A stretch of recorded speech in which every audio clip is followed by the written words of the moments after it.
دوای سیمانگی ڕەوەق لە چاوەڕوانی ئەم بەیانیە هەناردەی نەوتی هەرێمی کوردستان بۆ دەرەوە دەستی پێکردەوە. دوای ئەوەی لە هەفتەی ڕابردوودا هەر سێلایانی حکوومەتی هەرێمی کوردستان و حکوومەتی ناوەندی و کۆمپانیاکانی بواری نەوەرد ڕێکەوتنێکی سێقۆڵیان تەواو کرد.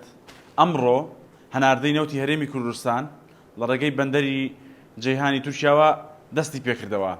دیارە وەک دەزانن 918 ڕۆژی ڕێکە کە دەکاتە 30 مانگ و زیاتر لە 2 ساڵ و 6 مانگ نەوتی هەرێمی کوردستان لە ڕێگەی بەندەری جیهانەوە ڕاوەستا بوو. ئەوەش دوایەوەی حکوومەتی عێراق سکاڵاکی لە دادگای ناوبژووانی پاریس تۆمار کرد و دادگایەکەش بڕیاریدا هەناردەی نەوت لە ڕێگەی بەندەری جیهانەوە ڕابگرێت.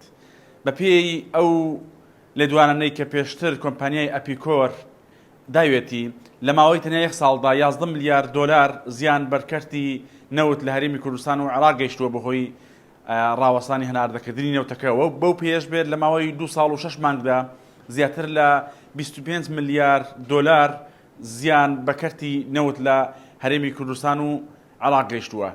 وەک دەزانن ڕاوەستانی هەناردەکردنی نەوتی هەرێمی کوردستان کێشە و گرفتێکی گەورەی بۆ موچەخۆرانی هەرێمی کوردستان دروست کرده بوو.